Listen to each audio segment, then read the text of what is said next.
ಪ್ರಾಚೀನ ಕಾಲದಿಂದಲೂ ನೀರನ್ನು ಶುದ್ಧಗೊಳಿಸಲು ಹಲವಾರು ಗಿಡಮೂಲಿಕೆಗಳನ್ನು ಬಳಸುತ್ತಾರಾದರೂ ಅವುಗಳಲ್ಲಿ ಪರಿಣಾಮಕಾರಿ ಫಲಿತಾಂಶ ನೀಡಬಲ್ಲ ಉತ್ಪನ್ನವೆಂದರೆ ಚಿಲ್ಲಾ ಮರದ ಬೀಜಗಳು. ಚಿಲ್ಲಾ ಮರ ಉಷ್ಣವಲಯದ ಕಾಡುಗಳಲ್ಲಿ ಕಂಡುಬರುವ ಮಹತ್ವದ ಔಷಧೀಯ ವೃಕ್ಷ. ಲೊಗ್ಯಾನಿಯೇಸಿಯೇ ಕುಟುಂಬಕ್ಕೆ ಸೇರಿದ ಚಿಲ್ಲಾ ಮರದ ವೈಜ್ಞಾನಿಕ ಹೆಸರು ಸ್ಟ್ರೈಕ್ನೋಸ್ ಪೊಟಟೋರಮ್. ಸಂಸ್ಕೃತದಲ್ಲಿ ಕತಕ, ಜಲದ, ಅಂಬುಪ್ರಸಾದ ಇತ್ಯಾದಿ ಹೆಸರುಗಳಿದ್ದರೆ ಕನ್ನಡದಲ್ಲಿ ಚಿಲ್ಲಾ ಹಾಗೂ ಕತಕ ಎಂದು, ಹಿಂದಿಯಲ್ಲಿ ನಿರ್ಮಲಿ ಹಾಗೂ ಆಂಗ್ಲ ಭಾಷೆಯಲ್ಲಿ ಕ್ಲಿಯರಿಂಗ್ ನಟ್ ಟ್ರೀ ಎನ್ನಲಾಗಿದೆ. ನಿತ್ಯ ಹರಿದ್ವರ್ಣ ಹಾಗೂ ಉಷ್ಣವಲಯದ ಕಾಡುಗಳಲ್ಲಿ ಕಂಡುಬರುವ ಚಿಲ್ಲಾ ಇತರೆ ವೃಕ್ಷಗಳ ಆಶ್ರಯದಲ್ಲಿ ಬೆಳೆಯುವ ವೃಕ್ಷವಾಗಿದ್ದು ಭಾರತ, ಮಯನ್ಮಾರ್, ಶ್ರೀಲಂಕಾ ಹಾಗೂ ಆಫ್ರಿಕಾ ದೇಶಗಳಲ್ಲಿ ಕಂಡುಬರುತ್ತದೆ.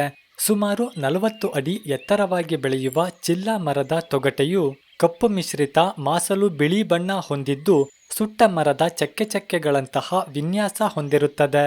ಸುಮಾರು 10 ಸೆಂಟಿಮೀಟರ್ ಉದ್ದ ಹಾಗೂ 6 ಸೆಂಟಿಮೀಟರ್ ಅಗಲವಾದ ಶಂಖಾಕಾರದ ಸ್ಪಷ್ಟವಾಗಿ ಗುರುತಿಸಬಹುದಾದ ನರಗಳಿಂದ ಕೂಡಿರುವ ಗಾಢ ಹಸಿರು ಬಣ್ಣದ ಎಲೆಗಳಿದ್ದು ಬಿಳಿ ಬಣ್ಣದ ನಕ್ಷತ್ರಾಕಾರದ ಪುಟ್ಟ ಪುಟ್ಟ ಹೂಗಳಿರುತ್ತವೆ.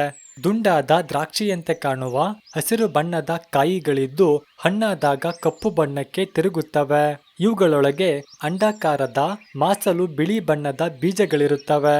ಈ ಬೀಜಗಳಿಂದ ಸಸ್ಯಾಭಿವೃದ್ಧಿಯನ್ನ ಮಾಡಬಹುದಾಗಿದೆ.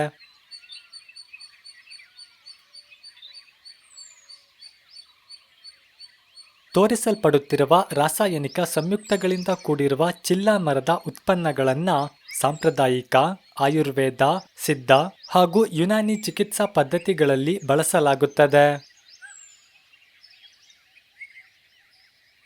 ಚಿಲ್ಲಾ ಮರದ ಸಾಮಾನ್ಯ ಉಪಯೋಗಗಳೆಂದರೆ ಅಲ್ಪ ಪ್ರಮಾಣದಲ್ಲಿ ಕಹಿಯಾಗಿದ್ದರೂ ಕೂಡ ಈ ಹಣ್ಣುಗಳನ್ನು ತಿನ್ನಬಹುದಾಗಿದ್ದು ಈ ಹಣ್ಣುಗಳು ಬಾಯಾರಿಕೆ, ಕಣ್ಣಿನ ಸಮಸ್ಯೆಗಳು ಹಾಗೂ ವಿಷದ ಪ್ರಭಾವವನ್ನ ಕಡಿಮೆ ಮಾಡುವಲ್ಲಿ ಸಹಕಾರಿಯಾಗಿವೆ.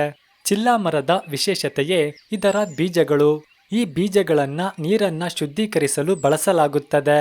ಈ ಸಾಂಪ್ರದಾಯಿಕ ವಿಧಾನ ಭಾರತ, ಮಯನ್ಮಾರ್ ಹಾಗೂ ಆಫ್ರಿಕಾ ದೇಶಗಳಲ್ಲಿ ಇಂದಿಗೂ ಸಹ ರೂಢಿಯಲ್ಲಿದೆ. ರಾಡಿಯಾಗಿರುವ ಅಶುದ್ಧ ನೀರನ್ನ ಈ ಬೀಜಗಳು ಪರಿಣಾಮಕಾರಿಯಾಗಿ ಶುದ್ಧಗೊಳಿಸುತ್ತವೆ. ಹಾಗೆಂದು ಅತ್ಯಂತ ಕೊಳಕಾದ ಕೊಳಚೆ ನೀರುಗಳನ್ನು ಶುದ್ಧೀಕರಿಸುವುದಿಲ್ಲ. ಹಿಂದಿನ ಕಾಲದಲ್ಲಿ ಈ ಬೀಜಗಳನ್ನ ಮಡಕೆಗಳ ತಳಭಾಗಕ್ಕೆ ತಿಕ್ಕಿ ಬಳಿಕ ನೀರನ್ನ ಹಾಕುತ್ತಿದ್ದರು. ಮಡಕೆಯ ತಳಭಾಗದಲ್ಲಿ ಹಚ್ಚಲ್ಪಟ್ಟ ಚಿಲ್ಲಾ ಬೀಜದ ಲೇಪವು ಕಲ್ಮಶಗಳನ್ನೆಲ್ಲ ಮಡಕೆಯ ತಳಭಾಗದಲ್ಲಿ ಸಂಗ್ರಹಿಸುತ್ತಿತ್ತು. ಇಂದಿಗೂ ಕೂಡ ಕುಡಿಯುವ ನೀರಿನ ಪಾತ್ರೆಗಳಿಗೆ ಈ ಬೀಜಗಳನ್ನ ಕುಟ್ಟಿ ಪುಡಿ ಮಾಡಿ ಹಾಕಬಹುದು. ನೀರು ಶುದ್ಧವಾಗುವುದರ ಜೊತೆಗೆ ಇದರ ಔಷಧೀಯ ಮೌಲ್ಯಗಳು ಸಹ ಶರೀರಕ್ಕೆ ಸಹಕಾರಿಯಾಗಿವೆ. ಈ ಬೀಜಗಳು ಮಾರುಕಟ್ಟೆಗಳಲ್ಲಿ ಉಪಲಬ್ಧವಿದೆ. ಈ ಬೀಜಗಳಿಂದ ತಲೆಗೆ ಸಂಬಂಧಿಸಿದ ಸಮಸ್ಯೆಗಳು, ಮೂತ್ರಪಿಂಡದ ಸಮಸ್ಯೆ, ಮಧುಮೇಹ ಹಾಗೂ ಕಣ್ಣಿನ ಸಮಸ್ಯೆಗಳಿಗೆ ಚಿಕಿತ್ಸೆ ನೀಡಲಾಗುತ್ತದೆ. ಇದರ ಎಲೆಗಳ ಕಷಾಯವನ್ನ ಅಪಸ್ಮಾರ ಹಾಗೂ ಕಣ್ಣಿನ ಸಮಸ್ಯೆಗಳಿಗೆ ಬಳಸಲಾಗುತ್ತದೆ. ಸಾಧಾರಣ ಕೆಮ್ಮಿಗೆ ಈ ಮರದ ಬೇರಿನ ಕಷಾಯ ನೀಡಲಾಗುತ್ತದೆ.